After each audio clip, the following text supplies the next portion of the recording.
This guy was the eldest son of one of South Korea's top chaebols, a huge family-run conglomerate, and he owned a crazy number of hunting rifles. For those subordinates who betrayed him, well, the solution was bullets, of course. But he was even nice enough to give them a chance to run, even reminding them to run in a zigzag pattern to lower their chances of getting hit. It wasn't that the chaebol son had broken his promise. It was just that he hadn't finished counting to 3 yet. But this cold-blooded guy had met someone even more cold-blooded than him. He was an extremely elegant assassin, codename Childe. He always puts elegance above everything else when completing a mission. Our story begins in a rundown warehouse, accompanied by a classical music tune. Childe was tied to a rusty iron chair by a few thugs. For him, this scene was truly an insult. Outside the warehouse, it was pouring rain. The rolling door slowly opened, casting dim light on the damp walls. One of the thugs was bragging on the phone that the target was secured and very obedient. Hearing the reward money that the client offered made his eyes light up. He wished there were more deals like this, but the client wasn't an idiot. In the competitive assassin market, it's not easy to get something for nothing. Childe took advantage of the thug's inattentiveness, subtly twisting his wrist to free himself from the ropes. Then, he transformed into a shadow, quickly taking care of 2 of the thugs. About a cigarette later, the client pushed the rolling door open and came in. But before he could react, the rolling door was lowered, taking one of his minions with it. The remaining 2 panicked and opened fire. When the bullets ran out, that was when Childe casually appeared. Turns out, this client not only wanted to skip out on payment, but also wanted to hire an assassin to eliminate the middleman. This breach of the rules had angered Childe. He would face the most brutal revenge. Childe finished settling the debt and received a new mission. He leaned against the bar, sipping a Coke, and looking down at the boxing ring. His eyes locked onto the fighter who had just won, named Marco. The gamblers in the arena only cared about winning and losing, and no one paid attention to the fighter's survival. Marco won with a face full of wounds, but the meager prize money was nothing compared to his mother's huge surgery costs. Every time Marco came home, he had to carefully check his mother's breathing. The poverty was like a mountain weighing him down, making it hard to breathe. Being of both Korean and Filipino descent, Marco was also called Capino in the Philippines. Behind that word are countless sad stories. Some terrible Korean men have used studying abroad or tourism as an excuse to deceive the feelings of Filipino girls. After finding out that the women were pregnant, these men would disappear without a trace. Because the Philippines is Catholic and strictly prohibits abortion, these abandoned single mothers live very difficult lives and cannot afford to raise their children. Marco grew up in a home for children. Now, the home is facing eviction, and the kids are about to be homeless. Principal Kim is having a headache worrying about raising funds to rebuild. Marco knew his real father wasn't a good person, but to save his mother, he had no choice but to hope that the guy was a big shot willing to donate. He gave Principal Kim some money and asked him to help find his real father. After leaving the home, Marco snuck into his usual bar and casually placed a bet on the match between Burnley and Chelsea. The odds were 250 to 1 for Burnley to win. It was a complete long shot. He was drinking a cold beer when a foreigner approached him, offering him a bottle of liquor and a plan. This foreigner often smuggled medicine for Marco, so naturally, he understood Marco's difficult circumstances. He bluntly stated that it was better to rob a jewelry store with him than to wait for his unknown Korean father. He said it was possible to split at least $100,000.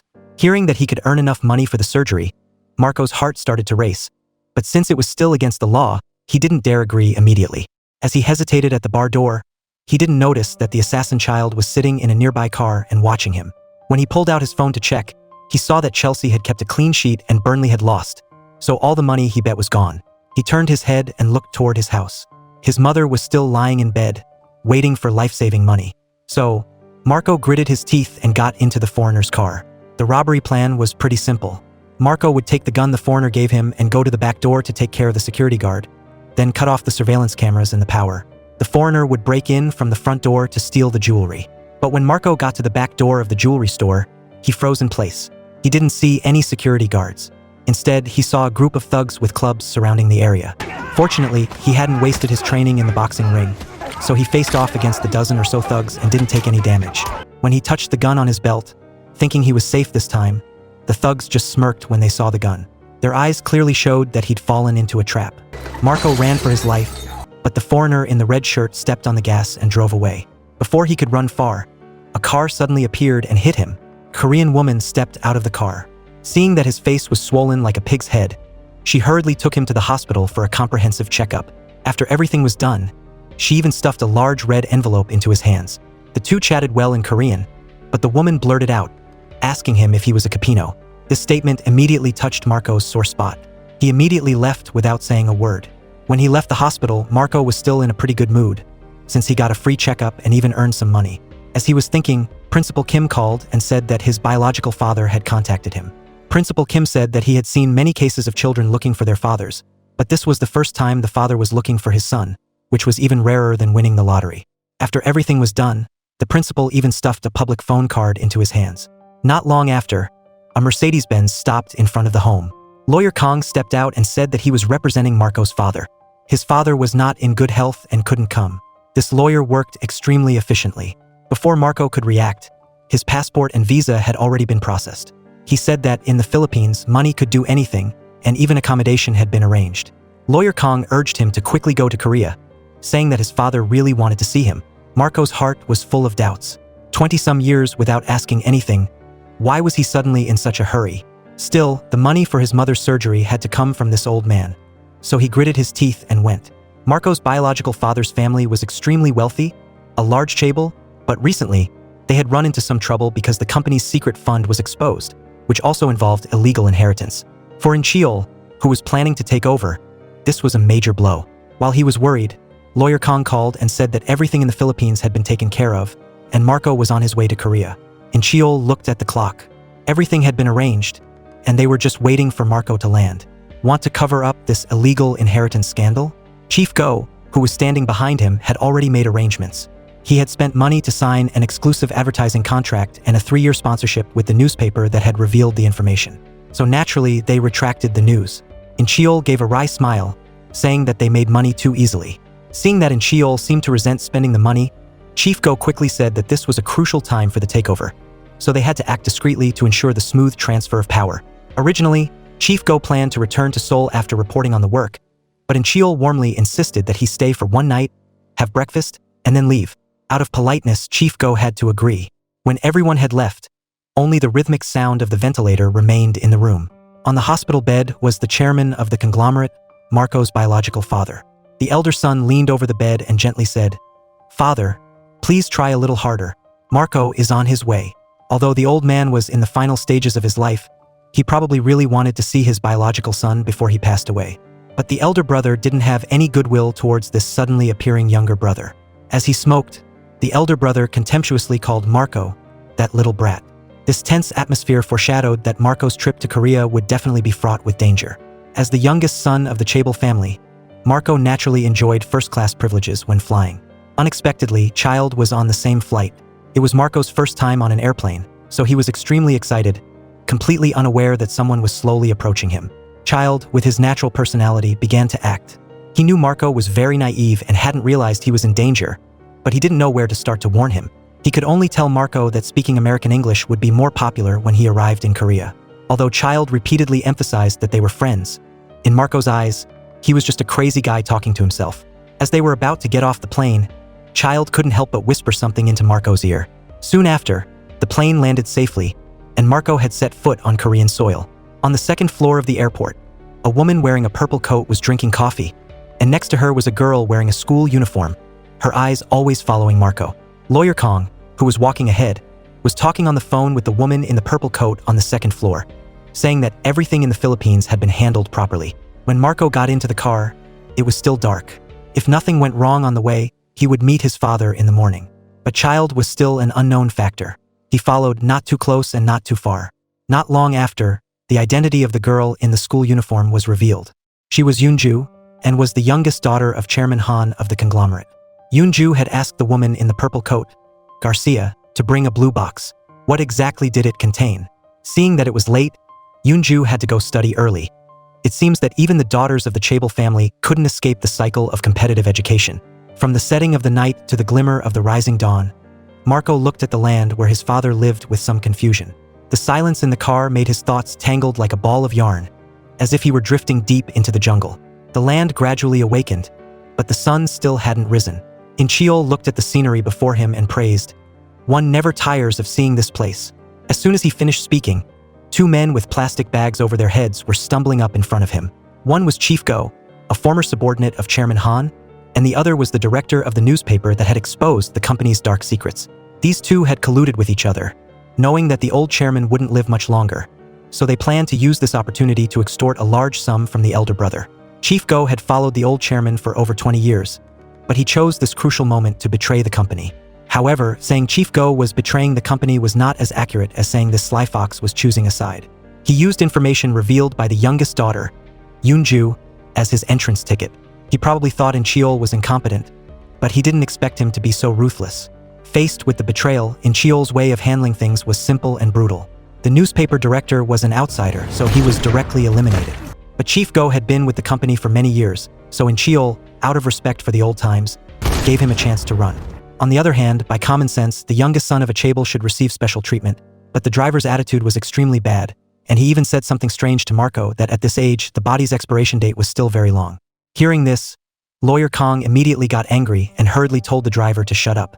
Just as the car regained its silence, there was a performance outside the car. Childe smiled and signaled Marco to fasten his seatbelt, then leisurely drove his car parallel to the car Marco was riding in. This was a serious traffic violation. Lawyer Kong thought it was better to have fewer problems than more, so he immediately told the driver to speed up and overtake. But the hot-tempered driver insisted on rolling down the window and cursing at Childe. The driver lost control, causing the car to crash straight into the forest. Childe hoped that Marco, who had fastened his seatbelt, would be safe. After the car accident, Incheol received a mysterious phone call. The person on the other end said that Marco had been kidnapped and demanded a ransom. The person calling was Childe. However, Incheol hated being extorted the most, and for things that could be resolved by killing people, he would never spend money. What is taken away should be taken back. Half an hour later, when Marco woke up, Childe was already waiting beside him. Marco's mind was a mess, like prey lost in the forest. Childe wanted to explain clearly, but he couldn't say everything at once. So he repeated the words he had said to Marco on the plane, that this trip was to die. Hearing this, Marco turned and ran into the forest. It was too tiring to chase on foot, so driving would save energy. Although Marco clearly knew that the other person was driving, he still deliberately ran onto the main road. Marco ran madly in front, while Childe drove closely behind. Seeing that he was about to run out of strength, Marco unexpectedly flipped over the guardrail and jumped off the bridge, almost being hit by a large truck. Just when he thought he had escaped the chase, Childe also flipped over and jumped down. When he landed, he was still extremely elegant. However, the height of this bridge jump was so ridiculous that when the dump truck driver got out to check on him, Childe just punched him out. The cat and mouse game continued. Even though he could only chase on foot, Childe still had to maintain his elegance. One ran pathetically for his life, and the other chased with great interest. After ending the chase in a tunnel, it started to rain. Childe hurriedly stopped and gave up the chase. As an elegant assassin, he couldn't allow himself to get wet. The job belonged to the boss, but his body was his own, and always maintaining elegance was his attitude towards life. At this time, Marco finally remembered the phone card that Principal Kim had given him. The first call was to Lawyer Kang's office. Garcia answered the phone and used the call forwarding function. After finding out the address, the corners of her lips curled up, and she drove off in her Maserati. The second call was to Principal Kim, but before Marco could explain what had happened in Korea, Childe caught up. The chase started again. The alley became narrower and narrower, forcing Childe to get out of the car and chase on foot. It had to be said that Marco's physique was really good, because he couldn't stand the sweat-drenched chase any longer, and because he was too tired of the smiling hyena in front of him. Marco felt that this person was truly incomprehensible. Getting hit by this punch reminded Childe that Marco was a boxer. That punch shattered Childe's elegance, but fortunately, no third party saw it, so it wasn't a big deal. Just as he turned the corner, Garcia's car slammed on the brakes right in front of him. Finally, Marco didn't have to run for his life anymore. Childe could only drive after them, but his newly bought luxury car had its rearview mirror broken off, causing Childe to angrily curse at Marco. Just as he breathed a sigh of relief, Garcia pulled down her sunglasses and asked if he remembered the Mustang that had hit him on the streets of the Philippines, and that the thugs with clubs at the jewelry store were all part of the act she coordinated. It turned out that the Mustang hitting him was to make Marco lower his guard and get a full body check. Marco was stunned in place, but a new problem arose. Was Garcia ultimately a friend or foe? Just as he was thinking, Incheol's motorcade drove towards them in the opposite direction. By common sense, Garcia should hand him over, but instead, she repeatedly flashed her headlights to provoke them. This girl came from the law office of Lawyer Kong and had a close relationship with the chaebol's youngest daughter, Yoonju.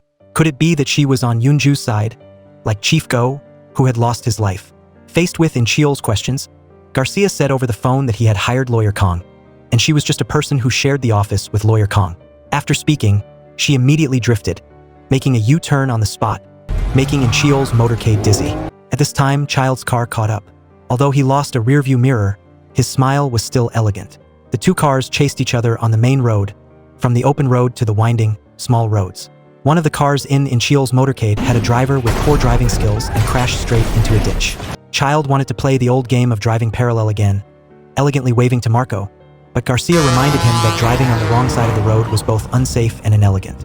After escaping Childe, Garcia drove into a small road in the forest where GPS couldn't find them and stopped the car to rest. Marco anxiously asked for the truth. Garcia pointed to the villa not far away and said that his father was there and about to pass away.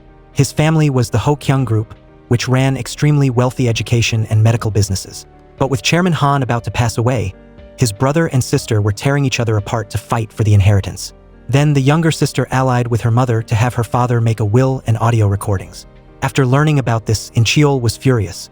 But calming down, he discovered a way to turn the situation around, which was to have Marco donate his heart to his biological father. If he had Marco's heart, his father's chances of survival would be higher, and the previous will would naturally be invalidated. As for who told Childe this idea, it was actually Chairman Han himself who said it. In other words, Marco's father actually also wanted to take his life. After hearing what Garcia said, Marco completely despaired. He finally understood the meaning of Childe's words on the plane. But before his sadness could swell, a silenced gun was pointed at his temple. Garcia received the mission from Yunju to prevent the heart transplant. She said, "Since you're going to die anyway, it's better to be shot once and be done with it than to be painfully cut open for your heart." Marco was stunned. He had just arrived in Korea, hadn't even had a bite to eat, and he was already going to die here. Just at this 1 in 10,000 chance moment, Childe appeared like a divine soldier. A beautiful rear-end collision helped Marco escape disaster. Garcia was good at everything except that her reload speed was a bit slow. By the time she finished reloading, Childe was right next to her. After the gunshot, Garcia was completely gone. Looking back at Marco, it seemed that this guy had a strange obsession with flat roads. Even though he was injured, he had to run headfirst onto the wide-open road. Sure enough, he was captured by Childe. After struggling all day, by the time they arrived at the villa, it was already dusk. Childe again acted quite excited, opening his mouth to say, "Even though I tied him up, since this is his home, he should be happy to be home, right?" But Yunju, on the second floor, as soon as she saw Marco, immediately realized that Garcia's mission had not been completed. The two siblings met, their faces full of smiles, but each had their own intentions in their hearts. Childe smugly thought that victory was in his hands, while the younger sister said suggestive words, already planning to eliminate both of her brothers. After sending his younger sister away, Childe put his arm around Marco and took him straight to his father's hospital room. After all, the old man was barely clinging to life. On the other hand, Yunju opened the blue box that Garcia had brought. Inside was a revolver. It seemed that this youngest sister was planning to risk it all. In the middle of the night, Childe's car slowly drove on the small road in the forest. His phone kept ringing, but he didn't answer. The caller was Principal Kim of the Capino Children's Home. Principal Kim pushed open the door of a room. Marco's mother was lying on the bed. Principal Kim was honest, so it was clear that he was protecting her. Childe, who knew Principal Kim? What role did he ultimately play in this play? Chairman Han's room was brightly lit, preparing for the surgery to remove Marco's heart. Childe wanted to take a commemorative photo of the three sons and father, and even murmured, regretting that they couldn't be together longer. Is the old man waiting for a heart transplant? Before leaving, he stepped on Marco's wound. In his eyes, this half-sibling was no different from a poor and dirty mixed-race kid. An anesthetic was injected, and the surgery began. Childe had invited the top medical team in Korea, but not long after the surgery started, Marco woke up. The doctor blamed the anesthetist for doing a terrible job, then scolded him. As a result, the anesthetist panicked and accidentally injected an anesthetic into the doctor. After that, he slit another person's throat. When that person took off his mask, it turned out to be Childe. He quickly took care of the enemies who were present and then prepared to find a way to get Marco out. Childe knew what happened and flew into a rage. He had only gone to take a quick shower. How could everything change so quickly? As Childe was thinking about how to escape, Marco, who was wearing surgical clothes, suddenly froze in place. He could understand that his brother and sister wanted to eliminate him to fight for the family fortune, but he couldn't wrap his head around the fact that his own father wanted to cut out his heart to survive. After all, even fierce tigers don't eat their cubs, so why was there such a father in the world? Childe quickly grabbed a double-barreled hunting rifle and immediately became resolute. He suddenly remembered Childe's background. After Lawyer Kang's team was eliminated, that extortion phone call was made by this assassin. since it was all about money, things would definitely be much easier. Childe, on the other hand, had also come up with a way to leave. He put a gun to Marco's temple and opened the door, planning to play the one hand gives money, one hand gives person game, and using Marco as a shield was the safest option. However, Childe, after calculating everything, ultimately overlooked the Chable's youngest daughter, Yoonju. How could she miss such a good opportunity? As long as she fired a shot, the Ho-kyung group would completely fall into her hands. The dramatic thing was that her bullet only grazed Childe's thigh, but it achieved the goal of stirring up the situation. Childe screamed and groaned, holding his wound, while Chairman Han, next to him, didn't make a sound, even though he was shot in the kidney area. But when the old man breathed his last, Marco immediately lost his trump card. To make matters worse, the surveillance camera in the operating room had recorded the entire process. Incheol knew that his father hadn't made it, but when Childe pointed a gun at Chairman Han's body, Incheol hesitated to pull the trigger. It was unknown if it was because he regretted the huge Chable empire or if he still had some fatherly affection, but ultimately, he gritted his teeth and transferred $10 million to Childe. Hearing the successful transfer notification, Childe immediately released Marco.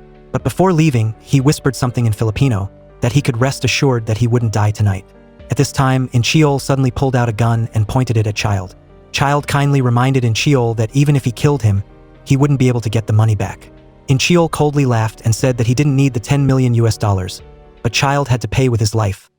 Otherwise, where would the Han family's face be? Childe's injured leg was constantly twitching, but he still maintained his elegant posture, advising him to think carefully. By the time all the bodyguards in the villa had been eliminated by Childe, Incheol was completely convinced because this was a real professional assassin. Childe thought everything was settled, and he could escape with Marco, but unexpectedly, Yoonju suddenly raised her gun and pointed it at her second brother, saying that none of the men in their family were any good. How could anyone guarantee that he wouldn't covet the family fortune later? After all, the Han family blood flowed in Marco's veins. Hearing her bad-mouthing him like this, Marco was immediately enraged. Why is there no end to the complicated matters of this Chable family? Marco, unable to restrain his anger, rushed forward and slapped Yoonju. Seeing the two siblings arguing non-stop, Childe hurriedly stepped in to persuade them. He said that Marco didn't need to worry about his origins, and the younger sister didn't need to worry about the family fortune, because the two of them weren't related by blood in the first place. This had to start with the mission that Lawyer Kong received. The Ho-kyung group wanted to find the chairman's illegitimate child, so Lawyer Kong assigned the task to Garcia, and Garcia assigned it to Childe. Childe felt that just finding someone was too boring, so he came up with a plan to rob money. Principal Kim, who was having a headache because he lacked the money to rebuild the children's home, realized that this Chable family was just an ATM. Principal Kim only needed to find a healthy student to use as a pawn, and Marco became the best choice. This also explained why no matter where Marco ran, Childe could accurately find him. The phone card that Principal Kim gave him was actually a tracking device. So why did a cold-blooded assassin suddenly do good deeds? In fact, after Childe went to the hospital for a checkup, he discovered that he had terminal lung cancer. Because he was about to die, he planned this final rob from the rich and give to the poor scheme. First, he gave Marco's false information to Garcia. If Garcia wanted to compare genes, it was simple. She only needed to bribe a doctor to falsify the data. After receiving the DNA test results, Lawyer Kong immediately invited Marco to Korea, and the trap at the jewelry store, then the heart transplant conspiracy, were all part of Childe's plan. After hearing the truth, Marco trembled all over. But thinking about the fact that he came to Korea to raise money for his mother's surgery, even though the process was fraught with danger, the outcome was still considered satisfactory, so he let it go. But for some reason, the more he thought about it, the angrier he became until he saw Childe coughing violently. Then he remembered that this person had terminal cancer, so if he continued to be angry with him, he would be too petty. Yoonju, after hearing that Marco and she were not related by blood, was too lazy to entangle further, so she let the two of them return to the Philippines. Now, Principal Kim's new children's home was up and running, and Marco could spend every day with his recovering mother without having to go back to underground boxing matches. He no longer had to rely on lottery tickets to search for a miracle like before. So what about Childe, the man with terminal cancer? He went to see a doctor again. The doctor said that he actually didn't have cancer and that the current symptoms were just from quitting smoking, and that those drugs were just ordinary vitamins. The doctor even joked, reminding him not to go to unofficial hospitals in the future because a medical license wasn't something that could be bought. Anyway, Childe, who always maintained elegance in every action, ultimately ended this Chable drama in his own way, with an incomplete but outrageously satisfying ending.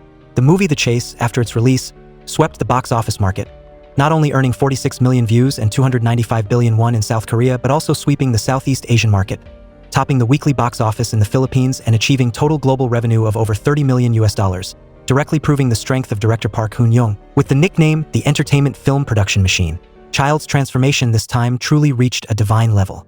He subtly expressed the two-sided, righteous, and evil personality of the character. The image of an elegant assassin hiding a gun under a suit, combined with his half-smiling, half-serious eyes, made every gesture exude dominance and even created a new trend for crazy but noble film characters. Kang Tae-ju, a new actor who played the leading role of the boxer, performed well, showing the grit and weakness of a person in the lower class. He was not at all intimidated when acting opposite Childe. This Songnam leading pair directly raised the level of discussion about Korean films. Although some of the shots paid too much attention to visual effects, for example, the car chase intentionally clearing the streets was very satisfying to watch, but it sacrificed realistic logic. The most worthy thing to explore was that the film boldly mentioned transnational social issues, focusing on the Capino group that has long been ignored by Korean society. The film peeled back the hidden pain behind transnational romantic relationships through character construction.